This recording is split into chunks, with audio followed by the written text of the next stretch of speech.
Welcome back to the farm. We're out here and we're at a different property today. It's a little bit of hard packs, a little bit of sands, a little bit of loam, and I got the suspension guru himself, the WP authorized center 26 suspension, Steve Beattie. He was on the show earlier helping us with Rude's garage, and now he's here. He's gonna help me set up this GasGas, which is right out of the box, right off the showroom floor.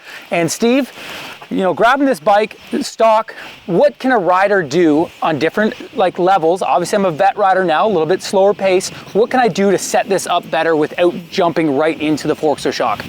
Well, right away the GasGas and say a 250 package comes out of the box pretty much designed around a rider that's maybe 160 to 185-ish. So you're in that, you know, at 170, you fall right in that range, Kyle.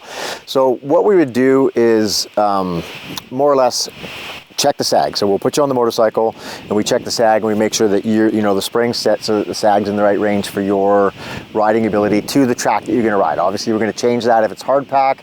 If you go to Gopher Dunes and it's sandy, we're gonna, give the motorcycle a little bit more sag, drop the back, maybe a little bit more air pressure in the front fork. This WP front fork is unique to where it's an air chamber in one side and all your damping in the other.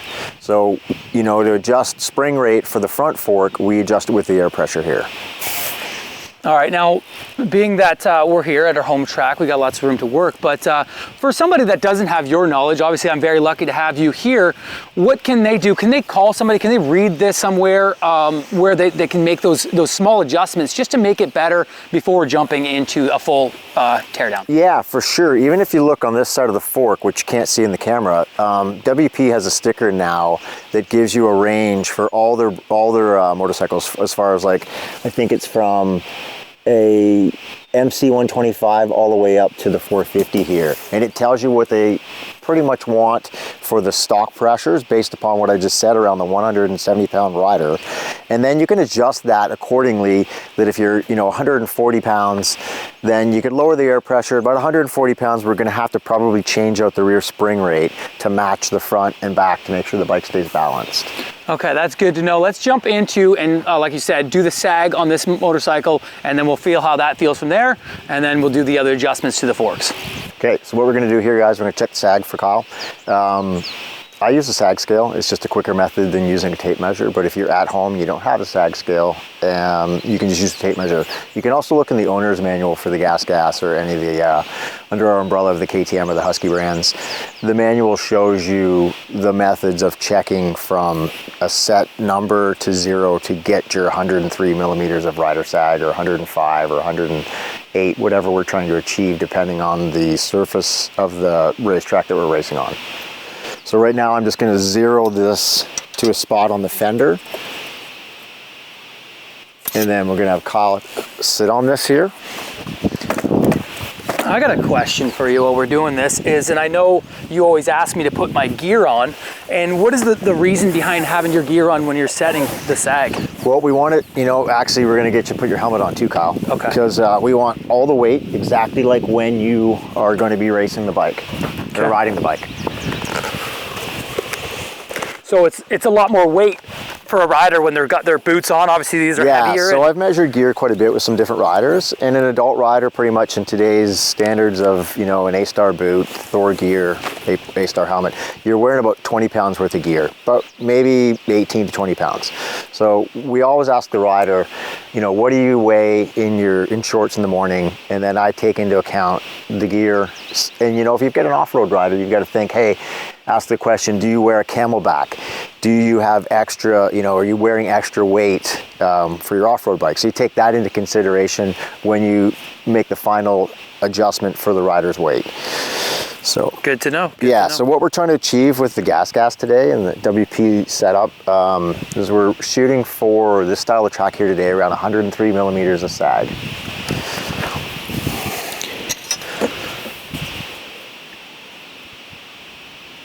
Right now we're at 106. So we're gonna have to throw it back up on the stand, Kyle. Another question I have for you while I got you doing the sag is, I'm around 5'10", and say a rider, same weight as me, but is maybe 6 foot, something a little bit taller, does that affect the sag? Are you gonna set it up different for a taller rider, same weight, or is it just weight based? No, it's weight based, but it's a good question because, you know, that guy that's got 5 inches over top of me, you know, 5 or 6 or whatever, 7 inches if he's 6'6", he has a lot more weight distribution front to back when he leans up and leans back. So we take that into account, you know, as far as the setting that we might have to do internally if we were going to go do something inside the shock for, you know, an aggressive rider.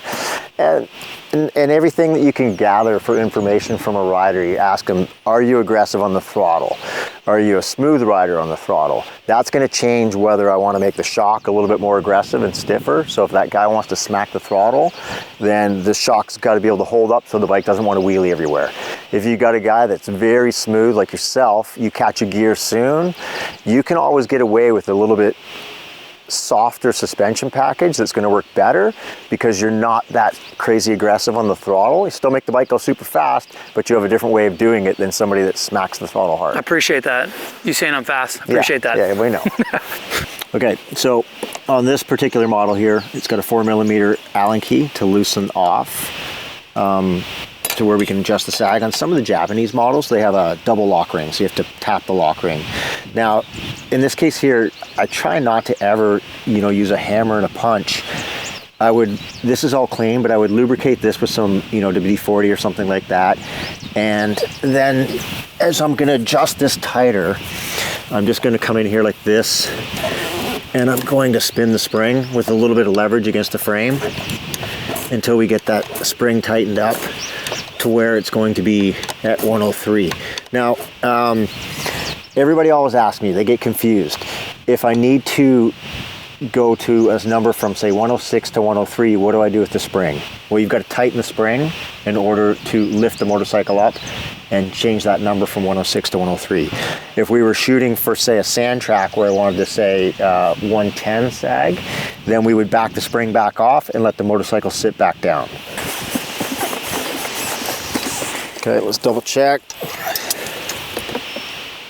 Yep, 103. Okay, perfect. Okay, sag's good. So what I originally did, which you didn't see, is I double checked the clickers to make sure that we were in a neutral position as it came out of the crate. And then we adjusted the sag from there. So the next thing we would do is probably put Kyle out on the track, and then I'd watch the motorcycle for a little bit. And if I needed to make some fine-tuning adjustments from that neutral setting, you've got your compression assembly here, which is your clicker of your low speed, and your high speed on the outside is a 17mm hex. The rebound control for the shock absorbers down here, and again it's about 27, 28 clicks. For the fork, like I said, this style of fork, everything's on the right side. This is just your air pressure, so your spring rate. This side would be your compression, and the rebound adjustment is down below here on the fork. Okay, and you know, being on the show and knowing that we're testing these things now and trying different things, for a rider, we talked about the height, the weight. What about a shorter rider, maybe a ladies rider that's around that 5 foot, 5'2", but these are too tall, they can't touch? Yeah, it's Kyle, it's often brought up with me, and yeah, I'm 5'7", so I'm borderline of being able to ride a bike this height. You know, comfortably I'm okay, but I get somebody that's maybe 5'7" with a shorter inseam that's not comfortable. Lots of woods riders ask this to be done. So they're like, how can we get this bike lower?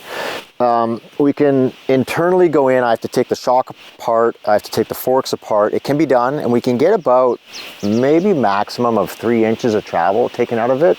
So from about a 12-inch travel motorcycle down to about a 9-inch travel. And like I said, it's not super easy, but internally we can go in and make the adjustments, and it's done completely the right way.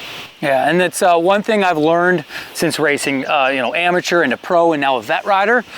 Like these bikes for me, I don't need any hop-ups. I just need my suspension feeling comfortable so I'm safe on the motorcycle. And I think that goes from when you're a little kid all the way till you're my age, and everything in between is the most important thing on a motorcycle is the suspension. Yeah, for sure. I tell everybody, there's, you know, in my eyes, there's 2 things that are super important on a motorcycle to make you feel comfortable and safe.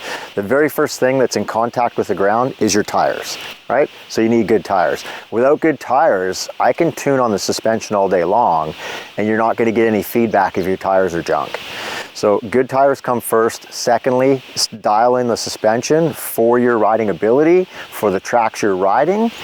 And other than that, man, these brand new motorcycles, they're amazing from there. Yeah, the power, like obviously we tested the Yamaha, the GasGas, the power on them, amazing. I feel like you don't have to do anything, but yeah, just getting that suspension to feel, you know, more comfortable. You're gonna be a safer rider, you're gonna be a faster rider. And that's for all you kids at home looking for those motor mods, looking for that fancy pipe. Get the bike out of the box, get that suspension, get those tires like Steve says. On a 450, it's the last thing you need right now is more power. They've got tons of power out of the box.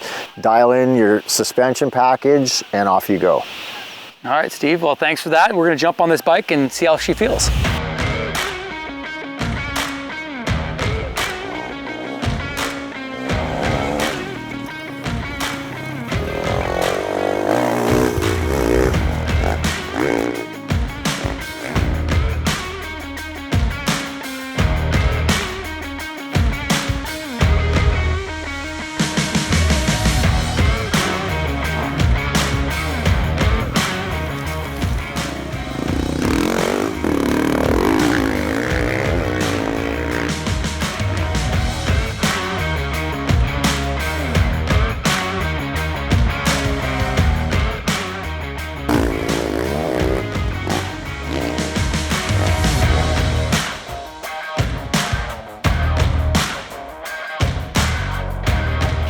All right, well, just did out, got some laps in there, had Steve watching me, and one thing I didn't know until now is Steve was out there using his cell phone, videoing me. He pulled me off and showed me that the front end is too soft, but that brings me to a point for you kids at home. You have a buddy, you have a cell phone, video yourself in that slow-mo, and it was crazy to see. It didn't feel like it for me, but you could see how much of the front end was soft, Steve. So the WP suspension, they come with an air pump. You've already got hooked up there. Yep. You're gonna make some adjustments there. Yeah, so we just hooked up the air pump. And what I do lots, Kyle, with your brother and you know, Jess and everybody on the team, is when we're testing, we do lots of slow-mo video with the iPhone. It's awesome. You can catch it on entry, you can do it on jump faces, wherever, just certain spots where you need to try to figure out what the bike's doing, and you necessarily can't see it as easy unless you do the slow-mo. And in the slow-mo, it comes very, very evident right away that right now I just watched you, the dirt's very aggressive after the rain here. You can brake pretty hard into this corner, and I was watching that the forks weren't recovering enough that if we had some big braking bumps on entry here, you were gonna get a kick. Some of the time, the riders will come and say, hey, Steve, the bike's kicking like crazy. There's either two reasons for it to kick. It's either too stiff in the rear end and it can't absorb the bumps on the way in, or like I was just saying, and what we did with the slow-mo video, is I can watch that the fork's a bit soft on air pressure and it doesn't recover quick enough, which is the spring rate. So it doesn't have enough spring rate to recover quick enough that by the second or third bump in, the forks are too deep, the shock has no pressure against it, and it's gonna kick naturally. It has to kick. So what we're gonna do here today, right now, is we're gonna pump this back up about 0.3 bar. Okay, and while you're doing that, is this something that for WP users of the air fork, is it something they should check every time they go riding? And it probably changes from track to track. Yeah, for sure. We're not, you know, we don't see that your air fork loses tons of pressure. That's pretty awesome that way. That I don't really suggest that you need to check it every time you go riding, but it wouldn't hurt to check it every week or couple weeks type of thing. I mean, if you're riding a ton, then yeah, every 2 or 3 rides, double check that it's where you want it to be set. Again, your guidelines are on the sticker, and then you can adjust from there depending on your rider weight or just the plushness of the front end that you want. And that's what's really cool about this air fork is even as the day progresses and the track gets bumpier and rougher and you're like, oh man, it's really beating up my hands. Well, you can go in here and take off a couple pounds, you know, just by 2 or 3 pounds. You're going to notice it in the handlebars for sure. You're going to just notice it. You're going to, you know, regain some front wheel grip, and it's a little easier on your hands. Well, there you have it. We've made a bunch of adjustments. It's a lot more comfortable. I'm going to hit up another ride here. I appreciate Steve coming out and making these tune-ups. And Steve is our guy for WP, and he's the guru of suspension around here.